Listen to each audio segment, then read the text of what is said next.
Susan Rice takes the heat off Devin Nunes in widening Russian intelligence investigation. The ever-sprawling investigation into Russian meddling in the 2016 presidential election has produced a rolling cast of partisan political villains. For Democrats, the GOP chairman of the House Intelligence Committee, Devin Nunes of California, has become a useful antagonist, given his questionable handling of evidence and the perception that he is too close to the White House to administer an even-handed probe. But the political seesaw pushed ever so slightly in the Republican direction this week due to the re-emergence of Susan Rice, the former national security advisor to President Barack Obama, who remains one of the most polarizing figures of the last administration. Rice was hoisted into the controversy after Bloomberg Views Eli Lake reported that she personally requested the unmasking of an unspecified number of people contained in intelligence reports who were related to Donald Trump's transition team and campaign. The original goal of the House and Senate congressional queries was to determine the scope of the Russian impact on the presidential campaign and whether anyone in Trump's political orbit colluded with a foreign entity to hamper Hillary Clinton's chances. But ever since Trump issued his still unproven and inflammatory claim a month ago that Obama wiretapped him, he's effectively muddied the waters of that focus. Nunes provided the president an assist when he indicated that some of Trump's transition team members were picked up during incidental surveillance of legal foreign targets.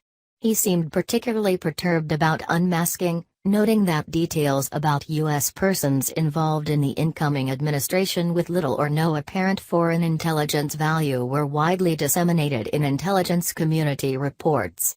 But he simultaneously undermined his independence by viewing evidence at the White House reportedly provided by Trump administration officials and not sharing it with other members of his committee. Nunes, a previously obscure congressman, became an instant cable television news fixation and a favored boogeyman of Democrats. House Minority Leader Nancy Pelosi of California dubbed him a dupe. Senate Minority Leader Chuck Schumer of New York called for his removal as chairman of the House Intelligence Committee. Even some Republicans expressed doubts about his credibility, like Representative Chris Collins of New York, who said Nunes needed to clear things up. Facing protests back in his home district in Central California and a brush fire inside the Beltway, Nunes has recently curbed his public appearances and so far survived the onslaught. And just in time came the political gift of Rice. Rice went on offense Tuesday, appearing on MSNBC with Andrea Mitchell to profess herself innocent of leaking names included in intelligence reports and arguing that any unmasking was approved by other intelligence officials and integral to her role as national security advisor. Sometimes in that context, in order to understand the importance of the report and assess its significance, it was necessary to find out or request the information as to who the U.S. official was, she said. She would not discuss particular cases of Flynn or anyone else due to the classified nature of these reports. This leaves open the possibility that she was privy to names of Trump-connected individuals swept up in intelligence gathering. Yet just 2 weeks ago she said on PBS she knew nothing about the potential surveillance of Trump officials. She did not repeat that claim to Mitchell but vigorously denied she used any names she unmasked for political purposes. It is interesting, White House Press Secretary Sean Spicer said. She was the one who went out and said she had nothing to do with this on a program a few weeks ago, and now I continue to see more and more reports. Once a close confidant of Obama, Rice was forced to withdraw herself as a leading candidate for Secretary of State in 2012 because of her public role in explaining the terrorist attack that killed 4 Americans in Benghazi, Libya. Rice was pummeled by Republicans for what they viewed as an intentionally misleading description of the September 11, 2012, attacks in the heat of a presidential campaign.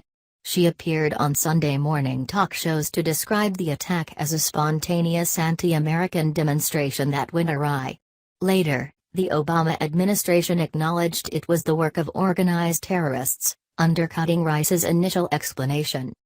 The insertion of Rice into the current investigation simply hands Republicans a convenient battering ram.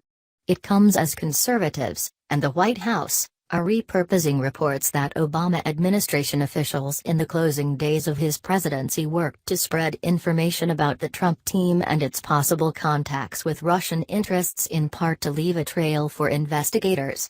Senator Tom Cotton of Arkansas, a member of the Senate Intelligence Committee, told conservative radio host Hugh Hewitt on Tuesday that Rice should be subpoenaed to testify before his committee. Susan Rice is the typhoid Mary of the Obama administration foreign policy. Every time something went wrong, she seemed to turn up in the middle of it, he said.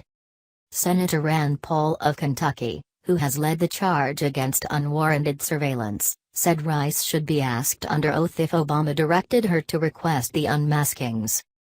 And Senator Lindsey Graham of South Carolina, who falls on the opposite side of Paul's foreign policy spectrum, told Fox News he also wants more answers from Rice. When it comes to Susan Rice, you need to verify, not trust, he said. Rice was non-committal to Mitchell when she was asked if she would testify on Capitol Hill. A former lawyer for the National Security Council in a Republican administration backed up Rice's claim, telling U.S. News, "It is right, appropriate and legal to ask for U.S. identities in order to understand intelligence in the abstract." In his experience, which also involved legal work for the State Department, such unmasking or de-minimized requests from top national security officials happened routinely, almost every couple of days. It's a summary of what may have happened in a telephone call or some intercept. The summary will then say in very unclear, opaque terms on April 4, the Russian ambassador called U.S. person number 1 to report on a conversation he had with U.S. person number 2 about a meeting with U.S. person number 3 or number 4 that could affect U.S.-Russian relations. You scratch your head and say, what? It's a jigsaw puzzle with half the pieces missing and you're trying to figure out what the puzzle is about. Unmasking sounds sinister when it is, in fact, very normal, the national security attorney explains. Unfortunately, for those attempting to read the political motivations of such unmaskings, if there are any, it requires analyzing one's motives. To Republicans, Rice is immediately suspect given her closeness to Obama and her past misstatements. To Democrats, Republicans have all the reason to politicize Rice's role in order to distract from Trump's myriad of continually unraveling ties to the Kremlin.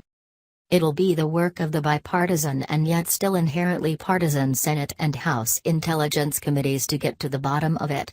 But there's a greater than not chance they won't. Could we ever know what's in that person's heart? The national security attorney says. Impossible. Please subscribe my channel.